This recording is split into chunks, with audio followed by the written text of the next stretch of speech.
Olá, como vai você? Tudo bem? Olha, esta é uma conversa que eu estava esperando por muito tempo. Tá, a gente tava para marcar já fazia um tempo, né, Zé? É verdade. Olha, conosco Adeildo Nascimento. Não por acaso a gente tem o mesmo É sobrenome. verdade, tem um grau de parentesco em algum lugar. É verdade. Ó, eu estive com o Adeildo participando de alguns projetos especiais e fiquei fã.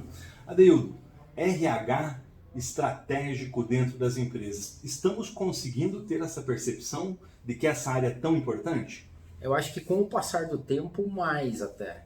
Eu acho que durante um tempo foi até um modismo falar em RH estratégico. Eu acho que a gente foi turbinado com a tecnologia, por incrível que pareça. Com a chegada dos movimentos digitais e tecnológicos, tem que reforçado cada vez mais a importância do ser humano ou das pessoas no papel, com o papel em ser protagonista da utilização da tecnologia e não ser levado pelo movimento, simplesmente levado pelo movimento tecnológico. Então eu acho que essa questão RH estratégico, ela surgiu, eu acho, meio que com anseio Uhum. de nós de RH sermos estratégicos, mas hoje eu acho que ela é realidade. Eu gosto de apertar um pouquinho o torniquete. Duas perguntas. Os donos, a liderança das empresas, ela está permitindo que o RH seja estratégico? E a segunda, para você já engatar na mesma resposta. Nós que fazemos parte do recursos humanos das empresas, estamos preparados para esse desafio? Primeira resposta. Tem empresas e empresas. Até hoje existem tanto executivos quanto empresários que ainda não caiu a ficha do papel ou da importância que tem que ter a área de gestão de pessoas, de cultura, de RH. Tem muito, tá? Tem muito. Mas eu acho que esse é até um processo de evolução, não só social, mas evolução do modelo de negócio também. À medida que você vai sendo demandado até pela condição concorrencial e tudo mais, é condição sine qua non. O cara, ou ele dá espaço para a gestão de pessoas, ou então ele acaba sumindo do mapa. Então, porque a gente tem uma guerra hoje por intelecto.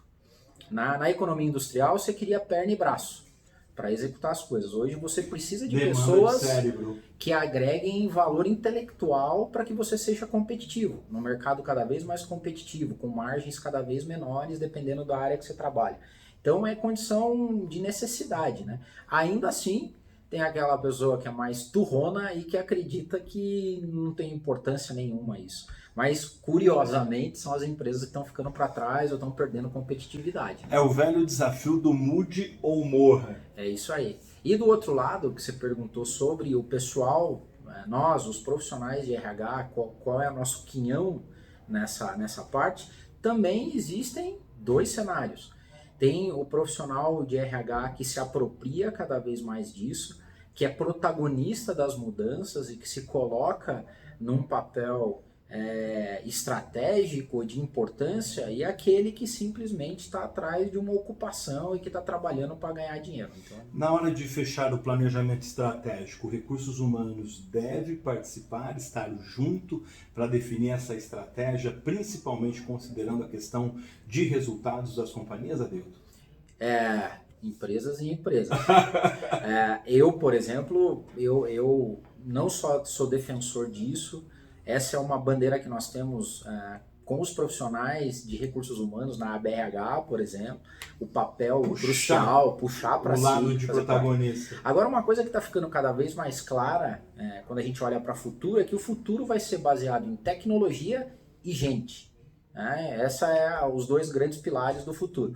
Quando você vai desenhar um plano estratégico, basicamente você tem que pensar a tecnologia que você vai usar e quem que vai operar essa tecnologia, porque tecnologia cada vez mais também é commodity, todo mundo tem. Então o capital intelectual vai ser o grande diferencial. É claro que eu estou puxando a sardinha para o meu lado, mas eu não tenho dúvida que o desenho estratégico depende das pessoas. E quem cuida de pessoas numa organização? A pessoa de RH, a pessoa de pessoas de cultura, de gestão, esse é o profissional. Você falava sobre a questão da inovação, da tecnologia.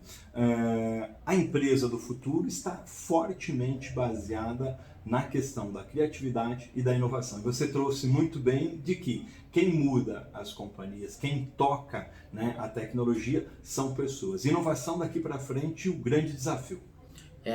Assim, ó, se você olhar em termos até sociológicos, o futuro pode ser negro, pode ser extremamente pessimista, numa ditadura digital onde todo mundo se coloca numa posição subserviente à tecnologia, e um outro lado que eu defendo, que é o ser humano como foco principal e a tecnologia potencializando o que há de melhor na sociedade e o que há de melhor no ser humano. Não vamos ter, então, briga homem versus máquina. Isso se o homem for sábio. Então, tem uma brincadeira que eu faço, que eu digo assim, tem gente que tem medo de que o robô, o algoritmo, o escravize. Eu falo assim que eu não vejo a hora de achar um robô para que eu escravize. Porque na lógica... até o Domenico De Masi é um estudioso que fala muito sobre isso, ou seja, se a gente utilizar bem a tecnologia a nosso favor, a gente consegue criar as condições para que o ser humano trabalhe com aquilo que ele goste, onde ele é vocacionado. A gente tem uma chance e a tecnologia prova isso cada vez mais, dá acesso às pessoas, democratiza as situações, se bem utilizado, você consegue fazer uma distribuição um pouco mais justa de riqueza. Você consegue criar formas para que incentive o empreendedorismo. Então, se a gente for sábio, você tocou bem na palavra, não é inteligência, é sabedoria. O robô é mais... outro patamar, né? Porque o robô é muito mais inteligente em termos de QI, né, do que a gente, mas de sabedoria não. Sabedoria somos nós. Ainda a gente tem essa vantagem, né? Olha, conversa muito bacana, muito legal com Adeildo Nascimento, gestor de recursos humanos, por alguns anos, né, Adeildo? Quantos anos?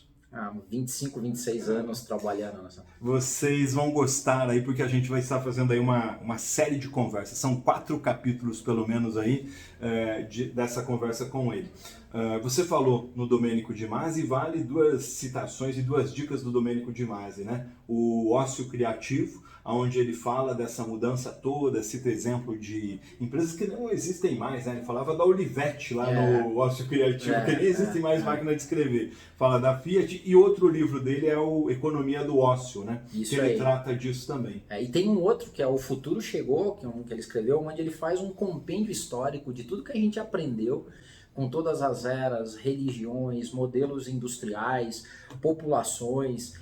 E ele termina o livro falando muito de que talvez nunca a gente teve tanto ingrediente para colocar e fazer a receita perfeita.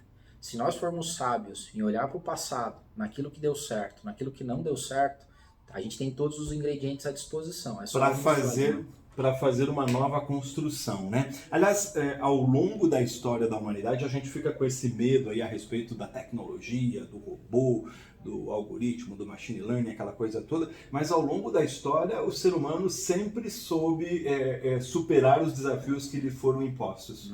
Se adaptar, né? E até o Darwin é mal interpretado, né? Não é o mais forte que sobrevive, é o mais adaptável, aquele que consegue ter a habilidade de se adaptar ao meio, entender como o meio se comporta e tentar sair na frente. Qual é o talento que vai fazer a diferença daqui para frente, Adeildo? Então, essa é uma das coisas que, assim, tem muita tendência, tem muito modismo, tem muita gente falando, eu inclusive, mas uma das coisas que eu tenho certeza, assim, as soft skills que a gente fala tanto, que são as habilidades comportamentais, modelo de pensamento, forma de encarar o ambiente, ou seja, cada vez menos a gente vai ser dependente do QI, da competência técnica, acadêmica e experiencial, e a gente vai ser refém de inteligência social. Então, qual é o perfil que está dando certo? Aquele perfil que consegue hoje trabalhar com uma base colaborativa muito grande, que tem uma capacidade de desaprender ou deixar para trás paradigmas e modelos antigos e abrir a cabeça para o novo. Eu tenho feito experiências na minha vida. O que eu faço hoje, que eu vivo hoje, é um grande desafio para mim. Eu sou old school em recursos humanos. Eu sou da época de administração. Está reaprendendo. Estou reaprendendo. E sempre falo que para mim a competência básica, humildade. Que bacana. Se você não tiver a capacidade de quebrar o ciclo do orgulho, que é não ensino nada para quem já sabe tudo, dificilmente você sobrevive nesse novo ambiente. Bela conversa. Olha, nós voltamos no próximo episódio. Um abraço, tchau para você. Tchau.